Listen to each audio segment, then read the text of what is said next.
CCTV से खुलेगा murder का राज।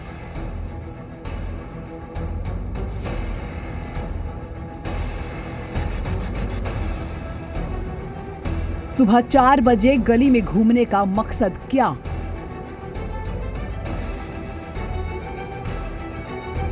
हर बार गली भी बदलता था आफताब।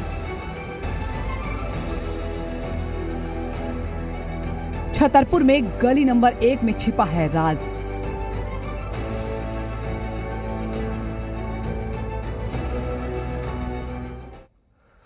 नमस्कार, ये वक्त हुआ है न्यूज स्पेशल का। मैं रविंद्र सिंह आपके साथ। और श्रद्धा मर्डर केस में सबके जहन में एक ही सवाल है कि आखिर कब खुलेगा राज। हम आपको आफताब का एक सीसीटीवी वीडियो दिखाने जा रहे हैं। यह वीडियो 18 अक्टूबर सुबह 4 बजे का बताया जा रहा है। वीडियो में आफताब दिल्ली के ये ड्रैगन फ्रूट की खेती करके हर एकड़ में हर साल 12 लाख तक कमा लेते हैं। आपको भी करना है तो फ्रीडम ऐप को अभी डाउनलोड कीजिए। छतरपुर इलाके में अपने फ्लैट के पास दिखाई दे रहा है। इससे पहले हमने आपको 2 दिन पहले भी आफताब का एक वीडियो दिखाया था। इस वीडियो में आफताब कहीं लौटता हुआ दिखाई दे रहा है। अब सवाल यह उठ रहा है कि क्या इतनी सुबह आफताब श्रद्धा की डेड बॉडी के टुकड़ों को फेंक कर लौट रहा था? श्रद्धा मर्डर केस में रोजाना नए खुलासे हो रहे हैं। आज आफताब का एक और सीसीटीवी सामने आया। ये वीडियो 18 अक्टूबर छतरपुर इलाके का बताया जा रहा है। वीडियो में आप देख सकते हैं कि सुबह 4 बजे छतरपुर की गली नंबर 1 में अपने घर जाते हुए आरोपी आफताब दिख रहा है। इससे पहले भी आफताब का एक सीसीटीवी वीडियो सामने आया था, जिसमें आफताब एक बैग लेकर कहीं जाता हुआ नजर आ रहा था। सीसीटीवी फुटेज में आफताब बैग लटकाकर जाता हुआ दिखाई दे रहा है। तो क्या इस बैग में आफताब ने श्रद्धा के शव का टुकड़ा रखा हुआ था, जिसे फेंकने के बाद वो लौट रहा था? क्योंकि आफताब पुलिस को बता चुका है कि वो रात को 2 बजे श्रद्धा की लाश के टुकड़े फेंकने के लिए निकलता था। हम आपको ये दोनों तस्वीरें इसलिए दिखा रहे हैं क्योंकि श्रद्धा की हत्या के 6 महीने बाद पुलिस ने इस केस का खुलासा किया। यानी गुनहगार ने लंबे वक्त तक सच को छुपाने की कोशिश की और कई सबूतों को वो मिटाने में भी लगा रहा। पुलिस की टीम श्रद्धा की बॉडी के टुकड़ों की तलाश में दिल्ली के मैदान गढ़ी तालाब पहुंची।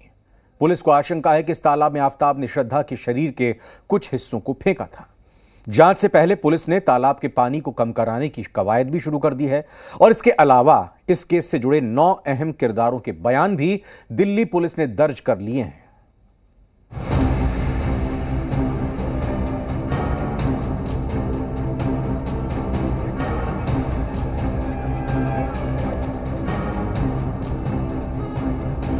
ये दिल्ली के मैदान गढ़ी का तालाब है। इस तालाब में दिल्ली पुलिस की टीम श्रद्धा की बॉडी के टुकड़ों को तलाश कर रही है।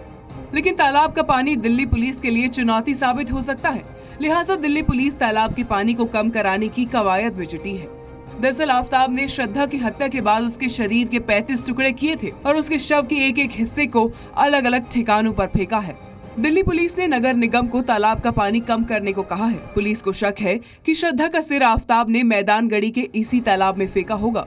लिहाजा पुलिस अब तालाब में भी सर्च ऑपरेशन करने की तैयारी में है। आपको बता दें कि ये तालाब करीब 2 एकड़ में फैला है। श्रद्धा मर्डर केस में दिल्ली पुलिस की जांच की रफ्तार तेजी से आगे बढ़ रही है। दिल्ली पुलिस को अब तक 9 ऐसे गवाह मिले हैं जो श्रद्धा मर्डर केस की गुत्थी सुलझाने में मददगार साबित हो सकते हैं। इनमें कुछ श्रद्धा के दोस्त हैं तो कुछ आफताब के पड़ोसी और एक डॉक्टर भी है। 9 गवाहों के बयान दर्ज। गवाह नंबर 1 राहुल राय, श्रद्धा का दोस्त। श्रद्धा मर्डर केस में राहुल राय की गवाही बेहद अहम है, क्योंकि सबसे पहले श्रद्धा ने राहुल को ही ये जानकारी दी थी कि आफताब उसके साथ मारपीट करता है और आफताब उसे जान से मारने की कोशिश कर चुका है। गवाह नंबर 2 गॉडविन, श्रद्धा का मददगार। गॉडविन वो शख्स है जो इस केस की अहम कड़ी साबित हो सकता है। मुंबई में जब आफताब ने श्रद्धा के साथ मारपीट की थी और उसका गला दबाया था, तब श्रद्धा को चोट आई थी और वो घर से अपना इलाज कराने निकली थी। तभी गॉडविन ने श्रद्धा की मदद की थी और उसे अस्पताल लेकर गया था और गॉडविन ने ही श्रद्धा को पुलिस स्टेशन तक ले जाने में मदद की थी। गवाह नंबर 3 लक्ष्मण नाडर, श्रद्धा का दोस्त। लक्ष्मण भी इस केस में अहम गवाह है, क्योंकि इनके मोबाइल में श्रद्धा के साथ हुई मारपीट की घटनाओं से जुड़ी चैट मिली है। गवाह नंबर 4 शिवानी महात्रे, श्रद्धा की दोस्त। आफताब और श्रद्धा के रिश्तों की सच्चाई बयां करने के लिए शिवानी महात्रे की गवाही भी बेहद अहम है। शिवानी ने ये खुलासा किया है कि आफताब की करतूतों के बारे में श्रद्धा ने उसे भी जानकारी दी थी और आफताब श्रद्धा के रिश्ते की शुरुआत से ही मारपीट का दौर शुरू हुआ था। इन नामों के अलावा दिल्ली पुलिस ने 5 और गवाहों के बयान दर्ज किए हैं, जिनमें श्रद्धा के पिता, उसके क्लासमेट और श्रद्धा के मैनेजर के नाम शामिल हैं। गवाह नंबर 5, रजत शुक्ला, श्रद्धा का क्लासमेट। गवाह नंबर 6, करण बारी, श्रद्धा के मैनेजर। गवाह नंबर 7, विकास वालकर, श्रद्धा के पिता। वहीं पुलिस ने 2 डॉक्टरों के बयान भी दर्ज किए हैं, जिनमें से एक डॉक्टर ने श्रद्धा का इलाज किया था तो दूसरे ने आफताब का। गवाह नंबर 8, डॉक्टर शिव प्रसाद शिंदे, मुंबई के ओजोन अस्पताल के डॉक्टर। गवाह नंबर 9, डॉक्टर अनिल। ये वही डॉक्टर अनिल हैं जिन्होंने आफताब का इलाज किया था। आफताब डॉक्टर अनिल के पास तब पहुंचा था जब उसके हाथ में चोट लग गई थी। माना जा रहा है कि जब आफताब श्रद्धा के शव के टुकड़े टुकड़े कर रहा था तब आफताब का भी हाथ कट गया था। तब उसने डॉक्टर अनिल कुमार से अपना इलाज करवाया था। दिल्ली से प्रमोद शर्मा, रजनीश शर्मा के साथ ब्यूरो रिपोर्ट, जी मीडिया। श्रद्धा मर्डर केस की गुत्थी सुलझाने के लिए दिल्ली पुलिस आफताब की जिंदगी के पन्नों को भी पलट रही है। तहकीकात में श्रद्धा की हत्या का ड्रग्स कनेक्शन भी सामने आया है। सूत्रों के मुताबिक आफताब ऐसे लोगों के संपर्क में था जो नशे के आदी थे। आफताब और श्रद्धा हिमाचल प्रदेश के तोश गांव में घूमने के लिए गए थे। बताया जाता है कि तोश गांव में ड्रग्स के सौदागरों का बड़ा अड्डा है। पुलिस को यह शक है कि आफताब अपना ड्रग्स सिंडिकेट बनाना चाहता था।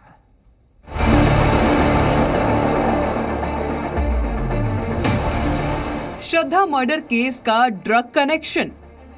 ड्रग सिंडिकेट बनाने की तैयारी कर रहा था आफताब। लड़कियों से ड्रग्स की तस्करी कराना चाहता था आफताब। दिल्ली पुलिस को आफताब के फोन से ऐसे सबूत मिले हैं जिससे ये खुलासा हो रहा है कि आफताब ऐसे लोगों के संपर्क में भी था जो नशे के आदी हैं और वो अपने शौक को पूरा करने के लिए पानी की तरह पैसा बहाने के लिए भी तैयार थे। पुलिस की पूछताछ में आफताब ने अब तक का सबसे बड़ा खुलासा किया है। आफताब ने पुलिस को बताया कि जब उसने श्रद्धा की हत्या की उस वक्त वो गांजे के नशे में था और यहाँ तक कि जब उसने श्रद्धा के शव के 35 टुकड़े किए थे उस वक्त भी वो गांजे का सेवन कर रहा था। पुलिस का शक इस बात से भी गहराया कि आफताब ने दिल्ली में रहने के लिए मेहरौली इलाके को चुना था, जहाँ विदेशी मूल के लोग भी रहते हैं।